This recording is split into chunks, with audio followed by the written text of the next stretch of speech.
Hello दोस्तों, अगर आप भी बिहार बीएसएससी का तैयारी कर रहे हैं तो आप बिल्कुल टेंशन मत लीजिए। मैं आपको पिछला वीडियो में 50 बायोलॉजी के इम्पोर्टेंट एमसीक्यू करवाया था।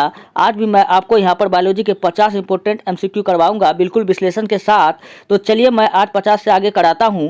आपका 50 नंबर का पहला प्रश्न देख लीजिए। मानव शरीर में लाल रक्त का निर्माण कहाँ होता है? मनुष्य के शरीर में पूछ रहा है कि लाल रक्त का निर्माण कहाँ होता है। वो होता है अस्थि मज्जा में। अस्थि मज्जा को हम लोग कहते हैं बोन मैरो। क्या कहते हैं? Bone marrow. वही पूछे अगर बच्चों के शरीर में लाल रक्त का निर्माण कहाँ होता है तो आपको बताना है मीसोडर्मा में। कहाँ होता है? मीसोडर्मा में। चलिए 51 नंबर का प्रश्न आपके सामने में है। सफेद रक्त कण डब्ल्यूबीसी का कार्य है। डब्ल्यूबीसी का कार्य क्या है भैया? डब्ल्यूबीसी का कार्य है रोगों से बचाना। क्या है? रोगों से बचाना। ऐसा ऑप्शन हमको कहाँ दिख रहा है? ऑप्शन ए में हमको दिख रहा है CO2 को ले जाना, ये ऑप्शन गलत है। O2 को ले जाना, ये भी गलत है। ऑप्शन सी में है रोग प्रतिरोधक क्षमता धारण करना, ये बात सही है। इसी का मतलब यही हुआ कि रोगों से बचाना। इसका राइट आंसर क्या हो जाएगा? प्रतिरोधक क्षमता ये बढ़ाता है, इसलिए इसका ऑप्शन सी बिल्कुल राइट होगा, रोग प्रतिरोधक क्षमता धारण करना। चलिए 52 नंबर का आपका प्रश्न है। मनुष्य के रक्त में WBC की कौन सी किस्म अधिक होती है? तो मनुष्य के विश्व रक्त में WBC यानी व्हाइट ब्लड कार्पल का पूछ रहा कौन सा किस्म अधिक होता है, तो वो न्यूट्रोफिल्स अधिक होता है। इसका ऑप्शन डी बिल्कुल राइट होगा। WBC के बारे में याद रखिएगा। आप बताइए क्वेश्चन में WBC का जीवन काल कितना दिन का होता है? इसका होता है 4 से 6 दिन का होता है। आप ये बात याद रखिएगा। लाल रक्त का पूछे कितना होता है तो 120 दिन का जीवन काल होता है। 53 नंबर का प्रश्न आपके सामने में है। रक्त समूह के खोजकर्ता थे। रक्त समूह का खोज पूछ रहा है किसने किया था? तो रक्त समूह का खोज किया था कार्ल लैंडस्टीनर ने। पूछेगा कब किया था? तो 1902 ईस्वी में किया था। किसमें किया था? तो रीसस नाम के बंदर में किया था। इसलिए इसका राइट आंसर ऑप्शन डी हो जाएगा। 54 नंबर का प्रश्न है। RH फैक्टर का पता किसने लगाया था? तो RH फैक्टर का जो पता लगाया था लैंडस्टीनर के साथ एक और व्यक्ति था जिसका नाम था वियनर। तो ऐसा ऑप्शन हमको ऑप्शन डी में दिख रहा है, लैंडस्टीनर तथा वियनर। यहाँ पर इसका ऑप्शन डी बिल्कुल राइट होगा। चलिए 55 नंबर का प्रश्न की ओर बढ़ते हैं। 55 नंबर का प्रश्न है। किस रुधिर वर्ग में एंटीबॉडी नहीं पाया जाता है? एंटीबॉडी का मतलब होता है जो हमें रोगों से बचाता है। तो पूछ रहा है कि किस रुधिर वर्ग में एंटीबॉडी नहीं पाया जाता है? दोस्तों AB रुधिर वर्ग में एंटीबॉडी नहीं पाया जाता है, इसलिए इसका ऑप्शन सी बिल्कुल राइट होगा। और जबकि O पूछेगा, O ब्लड ग्रुप को हम लोग कहते हैं सर्वदाता समूह। ये भी बात आप याद रखिएगा। 56 नंबर का प्रश्न है। किस रुधिर वर्ग में कोई एंटीजन नहीं पाया जाता है? तो AB रुधिर वर्ग में कोई भी एंटीजन नहीं पाया जाता है। अगर आपसे पूछे कि सबसे ज़्यादा ब्लड ग्रुप के व्यक्ति कौन सा होते हैं तो वो होता है O पॉजिटिव। दुनिया में सबसे अधिक O पॉजिटिव ब्लड ग्रुप वाले लोग हैं। अगर पूछेगा सबसे कम कौन सा ब्लड ग्रुप वाले लोग हैं, तो सबसे कम जो है O नेगेटिव ब्लड ग्रुप वाले लोग इस दुनिया में है। लगभग पूछेगा कितना प्रतिशत है, आपको बताना है 4% है। अगर आपने सुल्तान मूवी देखा होगा, उसमें जो सलमान खान का जो बेटा जो मर जाता है, क्योंकि इसलिए मर जाता है क्योंकि उसको ब्लड का ज़रूरत पड़ता है O नेगेटिव ब्लड ग्रुप जल्दी मिलता नहीं है। इसलिए ये पूछेगा कि ये कितने प्रतिशत व्यक्ति में पाया जाता है, तो ये 4% व्यक्ति में पाया जाता है। चलिए हम लोग बढ़ते हैं 57 नंबर के प्रश्न की ओर। क्वेश्चन कहता है RH फैक्टर का नाम किससे संबंधित है? तो RH फैक्टर का मैंने बताया था कि कार्ल लैंडस्टीनर ने जो पता लगाया था वो रीसस नाम के बंदर से लगाया था, इसलिए इसका ऑप्शन भी बिल्कुल राइट होगा। चलिए 58 नंबर का प्रश्न है। RH तत्व के अनुसार कौन सी जोड़ी विवाह के लिए उपयुक्त नहीं है? तो RH तत्व के अनुसार जो RH पॉजिटिव पुरुष तथा RH नेगेटिव महिला जो है ये विवाह के लिए उपयुक्त नहीं है। इससे क्या होता है, ये जान का खतरा होता है, बच्चों में भी खतरा होता है, इसलिए इसका ऑप्शन ए बिल्कुल राइट होगा। चलिए 59 नंबर का प्रश्न है। कौन सा रक्त समूह को सर्वग्राही कहते हैं? मतलब ऐसा कौन सा रक्त समूह है जो सबसे रक्त को ले सकता है? तो सर्वग्राही पूछेगा किसको कहते हैं? तो AB रक्त समूह को हम लोग सर्वग्राही के नाम से जानते हैं, जबकि O रक्त समूह को हम लोग सर्वदाता समूह के नाम से जानते हैं। तो वही नीचे वाला जो प्रश्न आपके सामने में है, निम्न रक्त वर्ग सर्वाधिक दाता होता है। अच्छा, सर्वाधिक नहीं है। 60 नंबर का प्रश्न है। निम्न रक्त वर्ग सार्वत्रिक दाता होता है कौन सा, मतलब वही पूछ रहा है कि ऐसा कौन सा ब्लड ग्रुप है जो सबको अपना ब्लड दान दे सकता है। मैं आपको बताया ओ पॉजिटिव को, इसको हम लोग क्या कहते हैं, सर्वदाता समूह कहते हैं। इसका ऑप्शन भी बिल्कुल राइट होगा। चलिए 61 नंबर का प्रश्न आपके सामने में है, मस्तिष्क के किस भाग में भूख लगने व भोजन की तृप्ति की अनुभूति कराने का केंद्र स्थित होता है। तो भैया मस्तिष्क का जो अग्र भाग होता है, जिसको हम अग्र मस्तिष्क के नाम से जानते हैं, इसी में इसका दो भाग होता है, जिसको कहते हैं मस्तिष्क का अग्र मस्तिष्क का दो भाग होता है। कौन कौन होता है, एक होता है सेरिब्रम और एक होता है डाइंसेफ्लॉन। क्या होता है, सेरिब्रम और डाइंसेफ्लॉन। सेरिब्रम को दो भाग में बांटा गया है, एक होता है हाइपोथैलेमस। दोस्तों ये हाइपोथैलेमस में इसका राइट आंसर क्या हो जाएगा, ऑप्शन सी राइट हो जाएगा। हाइपोथैलेमस पूछेगा, हाइपोथैलेमस करता क्या है, ये सुख, दुख, गुस्सा, भय, प्रेम और सेक्स पर नियंत्रण पूछेगा कौन करता है, तो ये हाइपोथैलेमस करता है। कभी कभी आपके सामने में कुछ ऐसा, चलिए आपको थोड़ा सा एक और एग्जांपल दे करके आपको बताता हूँ। जब आप पढ़ने के लिए बैठते हैं, जब आपका क्वेश्चन सॉल्व हो जाता है, जब कोई सवाल आपसे जब बन जाता है, तो आपको कितना खुशी होता है। ये खुशी आपको हाइपोथैलेमस दिलाता है, क्योंकि आपके अंदर का हाइपोथैलेमस जग गया है। लेकिन जब आप हार जाते हैं, वो क्वेश्चन लगता है कि नहीं बनेगा, तो आप डर जाते हैं, क्योंकि यही हाइपोथैलेमस ही हमको डरा देता है। तो चलिए हम लोग उम्मीद करते हैं कि आप लोग समझ गए होंगे। अब 62 नंबर का प्रश्न की ओर बढ़ते हैं। क्वेश्चन है, मानव मस्तिष्क में बुद्धि का केंद्र है। मैंने अभी आपको बताया अग्र मस्तिष्क, जिन्हें हम लोग पर मस्तिष्क के नाम से जानते हैं, इसको दो भाग में बांटा गया था, एक सेरिब्रम और एक दूसरा बताया गया था डाइंसेफ्लॉन। क्या बताया गया था, सेरिब्रम और डाइंसेफ्लॉन। तो सेरिब्रम पूछेगा क्या है, सेरिब्रम को हम लोग कहते हैं बुद्धि और चतुराई का केंद्र। क्या कहते हैं, बुद्धि और चतुराई का केंद्र, मतलब जितना भी कार्य करने का जो क्षमता होता है, सोचने का जो क्षमता होता है, वो सेरिब्रम के द्वारा होता है। कोई बच्चा अगर पढ़ने में अधिक तेज है तो उसका सेरिब्रम उसका ज़्यादा फास्ट है, इसलिए इसका ऑप्शन भी बिल्कुल राइट होगा। चलिए हम लोग बढ़ते हैं 63 नंबर के प्रश्न में, मनुष्य के मस्तिष्क का सबसे बड़ा भाग है। तो मनुष्य के मस्तिष्क को तीन भाग में बांटा गया है, एक को बांटा गया अग्र मस्तिष्क, दूसरा को बांटा गया है मध्य मस्तिष्क, तीसरा को बांटा गया है पश्च मस्तिष्क। अग्र मस्तिष्क को हम लोग प्रमस्तिष्क करते हैं, ये मस्तिष्क का सबसे बड़ा भाग होता है, लगभग 2/3 भाग होता है, इसलिए इसका राइट आंसर ऑप्शन सी हो जाएगा। चलिए हम लोग बढ़ते हैं 64 नंबर के प्रश्न की ओर।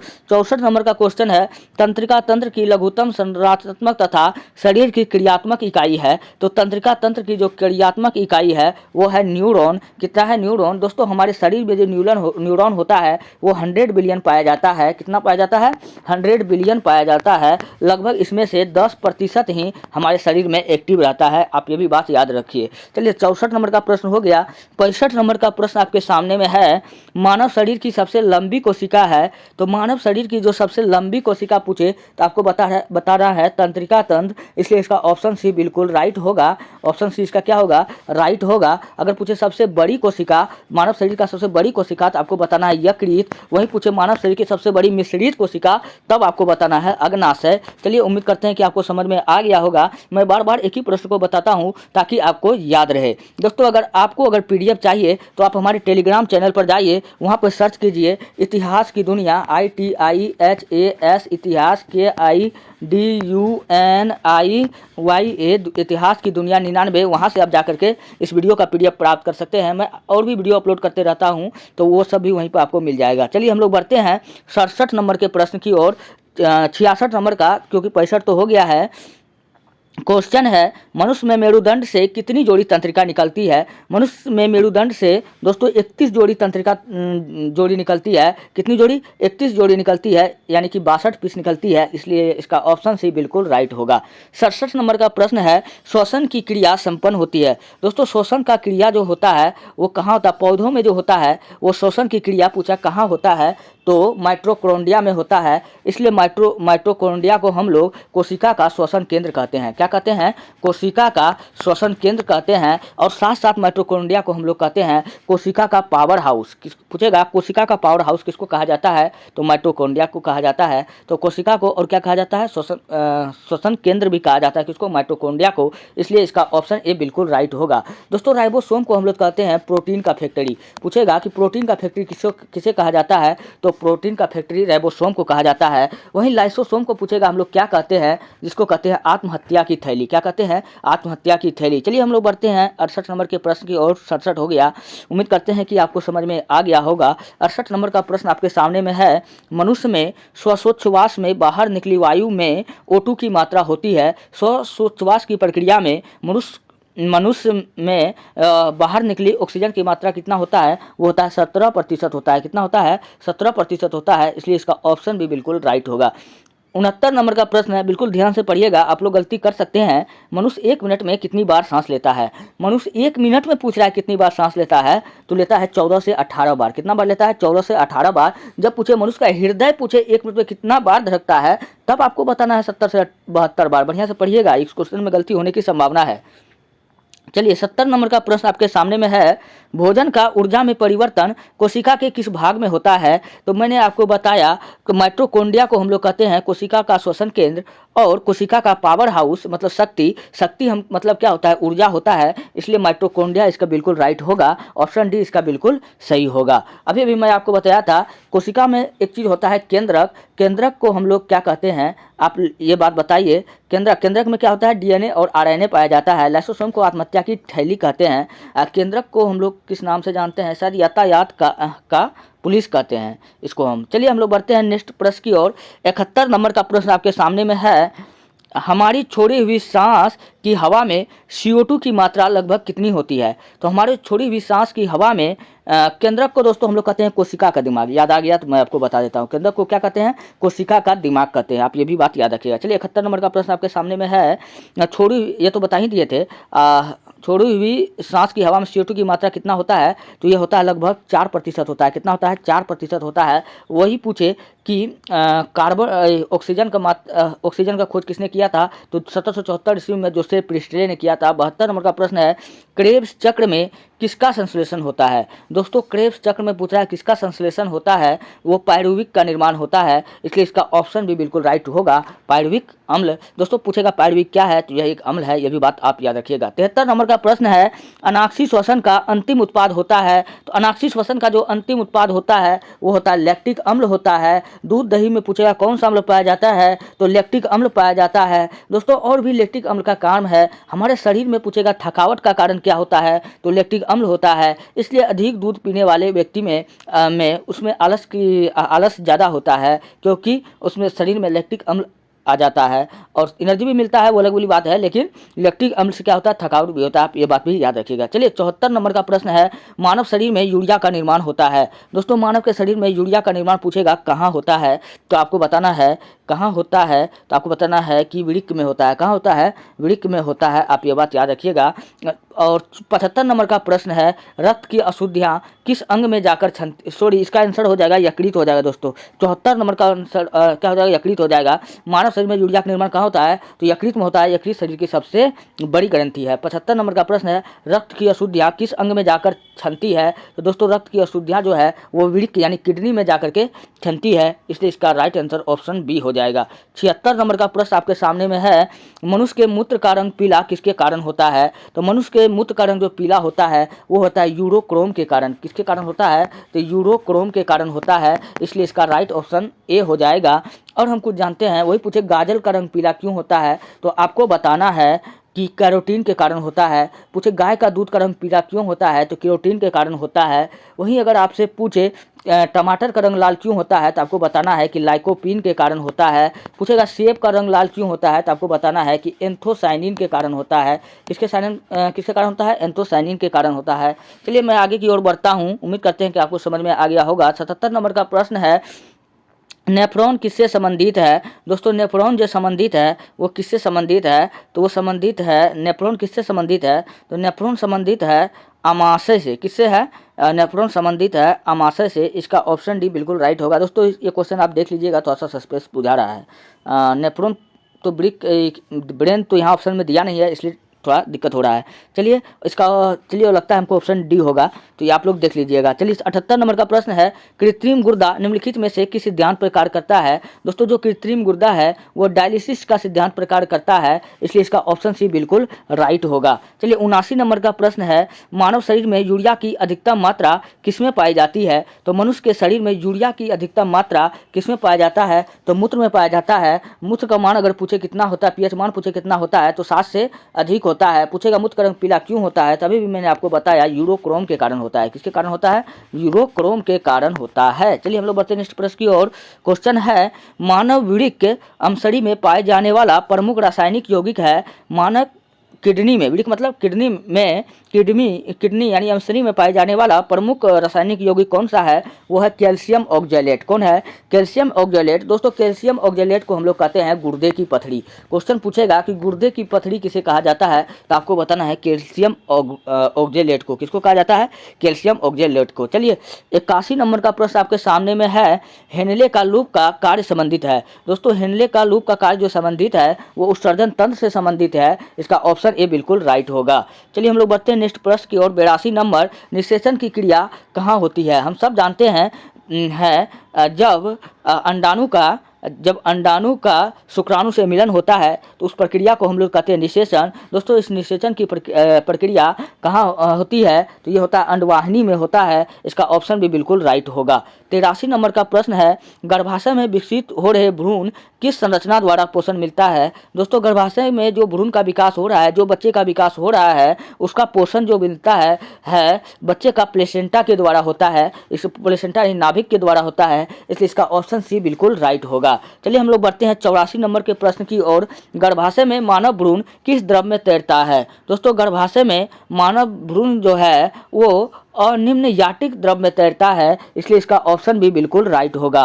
85 नंबर का प्रश्न है, गर्भाशय में शिशु का विकास की जानकारी हेतु किसका प्रयोग किया जाता है। दोस्तों गर्भाशय के अंदर आपने सुना होगा जब शिशु के बारे में अगर पता हमको करना होता है तो कई महिलाएं जाकर के अल्ट्रासाउंड करवाती है, इसलिए इसका ऑप्शन सी बिल्कुल राइट होगा, अल्ट्रासाउंड के द्वारा। चलिए 86 नंबर का प्रश्न आपके सामने में है, टेस्ट ट्यूब शिशुओं में क्या होता है। ऑप्शन ए अंडाणु का निषेचन और विकास टेस्ट ट्यूब में होता है। ऑप्शन बी अंडाणु का निषेचन टेस्ट ट्यूब में और विकास गर्भाशय में होता है। ए नंबर का ऑप्शन गलत है, 2 नंबर का हमको सही दिख रहा है। चलिए पहले सी नंबर का भी अब पढ़ लेते हैं। अंडाणु का निषेचन गर्भाशय और विकास के टेस्ट ट्यूब में होता है, ये बात गलत है। अंडाणु का विकास टेस्ट ट्यूब में निषेचन के बिना होता है, ये भी बात गलत है। इसका ऑप्शन भी बिल्कुल राइट होगा, अंडाणु का निषेचन टेस्ट ट्यूब में और विकास गर्भाशय में होता है। चलिए 87 नंबर का प्रश्न है, बच्चों का लिंग निर्धारण किसके गुणसूत्र से होता है। दोस्तों बच्चों का जो गुण निर्धारण होता है वो पिता के गुणसूत्र के कारण होता है, इसलिए इसका राइट आंसर ऑप्शन बी हो जाए, ए हो जाएगा। पूछेगा कि मनुष्य के शरीर में कितना जोड़ा गुणसूत्र पाया जाता है, तो आपको बताना है कि 23 जोड़ा पाया जाता है। जब पूछेगा कितना पीस पाया जाता है, तो आपको बताना है 46 पीस पाया जाता है। चलिए हम लोग बढ़ते हैं नेक्स्ट प्रश्न की ओर। 88 नंबर का क्वेश्चन है, स्त्रियों में नसबंदी को कहा जाता है। तो स्त्रियों में जो नसबंदी को हम लोग कहते हैं, क्या कहते हैं, ट्यूबेक्टॉमी। क्या कहते हैं, ट्यूबेक्टॉमी कहते हैं, इसलिए इसका राइट आंसर क्या हो जाएगा, ऑप्शन बी हो जाएगा, ट्यूबेक्टॉमी। वहीं अगर पूछे कि पुरुषों में नसबंदी को क्या कहा जाता है, दोस्तों पुरुषों में नसबंदी को कहा जाता है वेसेक्टॉमी। क्या कहा जाता है, वेसेक्टॉमी, इसका ऑप्शन ए बिल्कुल राइट होगा। चलिए 90 नंबर का प्रश्न है, प्रथम परखनली शिशु का क्या नाम था। प्रथम परखनली शिशु का जो नाम था उसका नाम था इंदिरा नाम था, इसका ऑप्शन बी बिल्कुल राइट होगा। चलिए 91 नंबर का प्रश्न आपके सामने में है, निम्नलिखित में मनुष्य के शरीर में पाए जाने वाली कौन सी ग्रंथि वाहिनी विहीन होती है। तो वो ग्रंथि है दोस्तों अंतःस्रावी ग्रंथि है। अंतःस्रावी ग्रंथि कहाँ पाया जाता है, ये अग्नाशय में पाया जाता है। कई बार मैंने आपको बता चुका हूँ। तो अंतःस्रावी ग्रंथि से पूछेगा कौन सा हार्मोन निकलता है, तो आपको बताना है इंसुलिन हार्मोन निकलता है। कौन सा हार्मोन निकलता है, इंसुलिन हार्मोन निकलता है। इसका कमी से कौन सा रोग हो जाता है, तो इसका कमी से हो जाता है चीनी रोग, जिसको हम लोग डायबिटीज कहते हैं। चीनी रोग को एक और नाम से जानते हैं, इसे हम लोग धीमी मौत कहते हैं। इसमें यह बीमारी होने पर इंसान धीरे धीरे मौत के करीब चले जाता है, इसलिए इसको धीमी मौत का संज्ञा दिया गया है। चलिए हम लोग बढ़ते हैं 93 नंबर का प्रश्न की ओर। क्वेश्चन कहता है 92 नंबर का, निम्न में से कौन अंतःस्रावी ग्रंथि नहीं है। दोस्तों अंतःस्रावी ग्रंथि पूछ रहा है कि कौन नहीं है, तो अंतःस्रावी ग्रंथि एड्रिनॉल भी है, थायराइड भी है, पिट्यूटरी भी है दोस्तों। जो यकृत है यह अंतःस्रावी ग्रंथि नहीं है, इसलिए इसका ऑप्शन डी बिल्कुल राइट होगा। चलिए 93 नंबर का प्रश्न की ओर बढ़ते हैं। मानव शरीर की किस ग्रंथि को मास्टर ग्रंथि करते हैं? दोस्तों पीयूष ग्रंथि को हम लोग मास्टर ग्रंथि के नाम से जानते हैं, इसलिए इसका ऑप्शन सी बिल्कुल राइट होगा। चलिए 94 नंबर का प्रश्न है, मनुष्य के शरीर की सबसे छोटी ग्रंथि है। मनुष्य के शरीर की जो सबसे छोटी ग्रंथि पूछ रहा है कि कौन सी ग्रंथि है, तो आपको बताना है पिट्यूटरी ग्लैंड्स। कौन सी है? पिट्यूटरी ग्रंथि है, इसलिए इसका ऑप्शन सी बिल्कुल राइट होगा। पूछ रहा है पिट्यूटरी ग्लैंड्स कहाँ पाया जाता है, यानी पिट्यूटरी ग्रंथि कहाँ पाया जाता है? तो ये पाया जाता है दोस्तों, ये पाया जाता है मस्तिष्क में। कहाँ पाया जाता है? मस्तिष्क में पाया जाता है, ये बात आप याद रखिएगा। चलिए हम लोग 96 नंबर की प्रश्न की ओर बढ़ते हैं। क्वेश्चन कहता है थायराइड ग्रंथि से थायरोक्सिन स्रावित करने के लिए उत्तेजित करने वाला अंतःस्रावी हार्मोन कौन सा है? तो वो है LTH FSH। ऑप्शन ए इसका बिल्कुल राइट होगा। TSH टी से कहते हैं टेस्टिमुलेटिंग स्टोमेटिक हार्मोन, इसका नाम दिया गया है, इसलिए इसका ऑप्शन ए बिल्कुल राइट होगा। चलिए 96 नंबर का भी प्रश्न हो गया। 97 नंबर का प्रश्न कहता है वृद्धि हार्मोन कहाँ से स्रावित होती है? वृद्धि हार्मोन जो है वो कहाँ से स्रावित होती है? वो स्रावित होती है पिट्यूटरी ग्लैंड से स्रावित होती है, इसलिए इसका ऑप्शन डी बिल्कुल राइट होगा। 98 नंबर का प्रश्न है ऑक्सीटॉक्सिन हार्मोन स्रावित करने वाली ग्रंथि कौन सी है? तो ऑक्सीटॉक्सिन हार्मोन स्रावित करने वाला जो ग्रंथि है वो कौन सा ग्रंथि है? तो वो है पीयूष ग्रंथि। कौन सा है? पीयूष ग्रंथि। चलिए ऑक्सीटॉक्सिन हार्मोन का हम लोग कुछ काम जानते हैं। ये गर्भाशय को संकुचन पैदा करने में सहायता करता है, यानी कि गर्भाशय के दौरान महिलाओं का गर्भ के आकार को बढ़ाने में पूछेगा किस हार्मोन का प्रयोग किया जाता है, तो ऑक्सीटॉक्सिन का प्रयोग किया जाता है। आपने देखा होगा डिलीवरी के वक्त महिलाओं को ऑक्सीटॉक्सिन का सुई लगाया जाता है, इसलिए लगाया जाता है क्योंकि गर्भाशय को फैला सके। और साथ साथ में और भी चीज़ बताता हूँ, अगर आप पटना उटना में रहते होंगे वहाँ आप देखे होंगे कि गाय को वहाँ रखा जाता है। गाय में ऑक्सीटॉक्सिन का अगर सुई दिया जाता है तो वो ज़्यादा दूध करता है, तो उसके स्तन में दूध के आकार को बढ़ाने के लिए ऑक्सीटॉक्सिन का हम लोग प्रयोग करते हैं। साथ साथ फल फूल और कद्दू उद्दू में आपने देखा होगा वो छोटा रहता है और उसको बड़ा करने के लिए ऑक्सीटॉक्सिन का सुई लगाया जाता है। मैंने आपको कंप्लीट बताया। फल फूल सब्जी का आकार बढ़ाने में पूछेगा किस इंजेक्शन का प्रयोग किया जाता है, ऑक्सीटॉक्सिन का प्रयोग किया जाता है। किस हार्मोन का प्रयोग किया जाता है, तो ऑक्सीटॉक्सिन का प्रयोग किया जाता है, आप याद रखिएगा। चलिए 99 नंबर का प्रश्न है आयोडीन की कमी से होने वाले गले या गलगंठ में किस ग्रंथि की अवृत्ति होती है? मैंने आपको बताया आयोडीन की कमी से जो रोग होता है वो होता है घेंघा रोग, और घेंघा रोग को हम लोग कहते हैं ग्वाइटर या गलगंठ के नाम से जानते हैं। गलगंठ के नाम से जानते हैं। ये पूछ रहा है, क्या पूछ रहा है? आयोडीन की कमी से होने वाले रोग गलगंठ में किस ग्रंथि की अवृत्ति होती है? तो दोस्तों मैंने आपको बताया थायराइड ग्रंथि से एक हार्मोन निकलती है थायरोक्सिन हार्मोन, इसकी कमी से गलगंठ होता है, इसलिए इसका ऑप्शन ए बिल्कुल राइट होगा। थायराइड हमको दिख रहा है ऑप्शन ए में। चलिए 100वां नंबर का प्रश्न है निम्नलिखित में से किसकी कुसंक्रिय के कारण मानव शरीर में मैक्सिडिमा होता है? तो मानव शरीर में जो पूछा कि मैक्सिडिमा होता है वो किसके कारण होता है, तो ये बात आप बताइए। ये क्वेश्चन आपको हम छोड़ने हैं कमेंट में करने के लिए, क्योंकि कल मैं यहीं से 100 क्वेश्चन को आपको 100 क्वेश्चन से आगे मैं और 50 क्वेश्चन बताऊंगा। दोस्तों अगर वीडियो अगर अच्छा लगता है तब आप हमारे चैनल को सब्सक्राइब कीजिए, जितना हो सके अपने दोस्तों में भेजिए। और साथ ही साथ अगर आप इस वीडियो का PDF लेना चाहते हैं तो आप जाइए हमारे टेलीग्राम चैनल पर, वहाँ पर आप सर्च कीजिए ITIHAS इतिहास KIKDUNIYA इतिहास की दुनिया 99 जाकर के आप सर्च कीजिए, वहाँ से आप इस वीडियो का PDF प्राप्त कर सकते हैं। हम हर रोज़ वीडियो अपलोड करते रहते हैं, और आप लोग चाहे तो चैनल को सब्सक्राइब करके रखिए, और एनी टाइम मिलते हैं नेक्स्ट वीडियो में। धन्यवाद।